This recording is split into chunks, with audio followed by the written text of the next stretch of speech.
हर हर महादेव। हम पूनम अपने YouTube channel पूनम सरिता संगीत में आप सबके तहे दिल से स्वागत करते ही बहुत सुंदर शिवरात्रि स्पेशल भजन भजन शंकर भगवान के लेके आए। आप सब सुने कैसे लाख कमेंट में जरूर बताइए। खूब सारा प्यार और आशीर्वाद बनाए रखें। काशी नगरिया से कही डगरिया, काशी नगरिया से कही डगरिया, कवन रहिया अइबा अइबा मोरे भोला, कवन रहिया अइबा अइबा मोरे भोला, कवन रहिया अइबा। देवघर नगरिया से कही डगरिया, देवघर नगरिया से कही डगरिया, कवन रहिया अइबा अइबा मोरे भोला, कवन रहिया अइबा अइबा मोरे भोला, कवन रहिया अइबा। रहिया में पड़ेला मलिनी के घरवा, रहिया में पड़ेला मलिनी के घरवा, कवन फूलवा लेबा लेबा मोरे भोला, कवन फूलवा लेबा लेबा मोरे भोला, कवन फूलवा लेबा। काशी नगरिया से कही डगरिया, काशी नगरिया से ये कही डगरिया, कवन रहिया अइबा अइबा मोरे भोला, कवन रहिया अइबा अइबा मोरे भोला, कवन रहिया अइबा।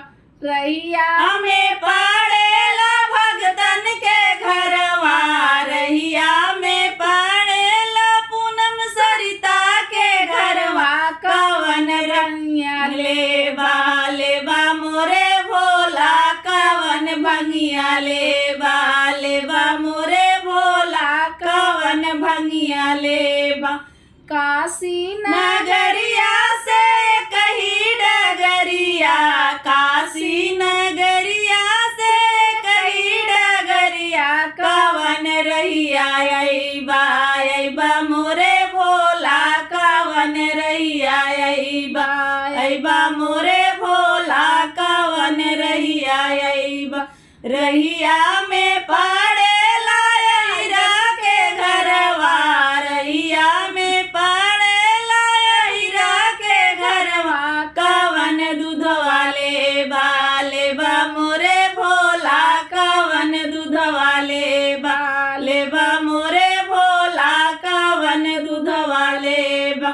काशी नगरिया से कही डगरिया, काशी नगरिया से कही डगरिया, कवन रहिया अइबा अइबा मोरे भोला, कवन रहिया अइबा अइबा मोरे भोला, कवन रहिया अइबा।